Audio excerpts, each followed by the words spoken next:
Hello les amis, bonjour à tous, c'est Alex, j'espère que vous allez bien. On vient de vivre une semaine complètement folle dans l'actu de la vape, donc on va remettre tout ça un peu au clair ensemble. Alors petit rappel rapide les gars, depuis des semaines le gouvernement voulait nous coller l'article 23 dans le projet de loi de finances 2026, un article qui clairement aurait mis un grand coup de pied dans toute la filière de la vape. Taxes sur les liquides, fin de la vente en ligne, passage des shops sous contrôle des douanes, bref, un truc complètement à côté de la plaque. Et cette semaine, il s'est passé deux choses majeures. Donc, premièrement, dans la nuit du 19 au 20 novembre, les députés ont voté un amendement qui a supprimé l'article 23. La cigarette électronique, elle a sauvé de nombreux fumeurs en France, elle a sauvé de nombreux fumeurs dans cette assemblée, à commencer par moi, probablement par le député Lecoq, le député Casbarian, le député Botorel, la députée Elisabeth Borne.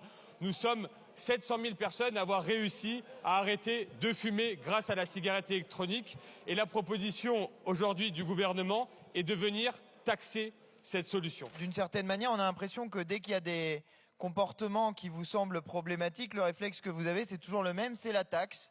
Et vous vous dites, ça va changer les comportements de fonctionner comme ça. Mais c'est pas comme ça que ça fonctionne. Sur la question du tabac, comme sur la question de l'alcool, comme sur la question du vapotage, comme sur la question, en l'occurrence, vous les taxez pas puisqu'ils ne sont pas légaux, mais des produits stupéfiants, les seules méthodes qui sont efficaces, ce sont les méthodes de prévention.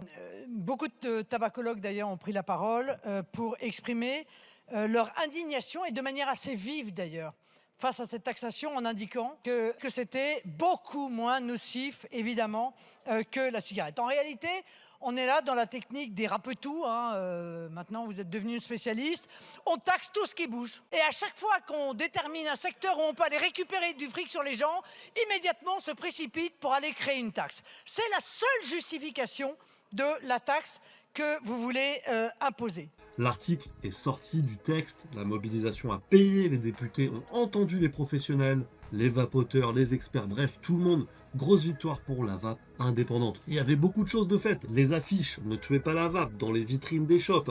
Il y a eu les manifs, les manifestations, mobilisations organisées les 4 et 5 novembre en région. Professionnels et consommateurs de la cigarette électronique se sont rassemblés ce mardi 4 novembre en réponse à l'appel à la mobilisation lancé sous le slogan « Ne tuez pas la vape ». Ils protestent contre l'article 23 du projet de loi de finances qui place la cigarette électronique dans la même catégorie que les produits du tabac. La pétition qui a explosé en signature, d'ailleurs les gars on est largement à plus de 200 000, bref, mobilisation des pros, des usagers, des médias, etc. Donc excellente chose. Ensuite le deuxième rebondissement, 2 jours plus tard, l'Assemblée a carrément rejeté tout le budget 2026 et ça change tout.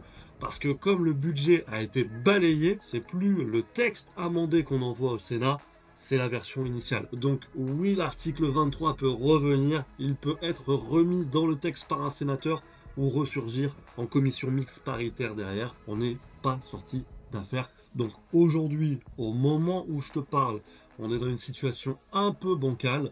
On avait gagné une bataille, mais le champ de bataille vient d'être entièrement reset. Le Sénat récupère le texte le 26 novembre.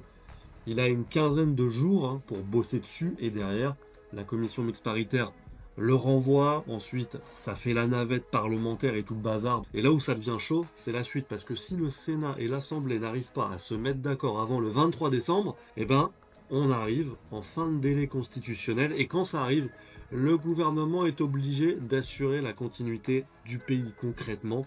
Ils vont utiliser ce qu'on appelle la loi spéciale. C'est un texte provisoire qui sert juste à bien faire fonctionner le pays en attendant qu'un nouveau budget soit voté. Pendant ce temps-là, le gouvernement réécrit un nouveau budget, et qui dit nouveau budget dit potentiellement le retour de l'article 23, donc rien n'est gagné visiblement.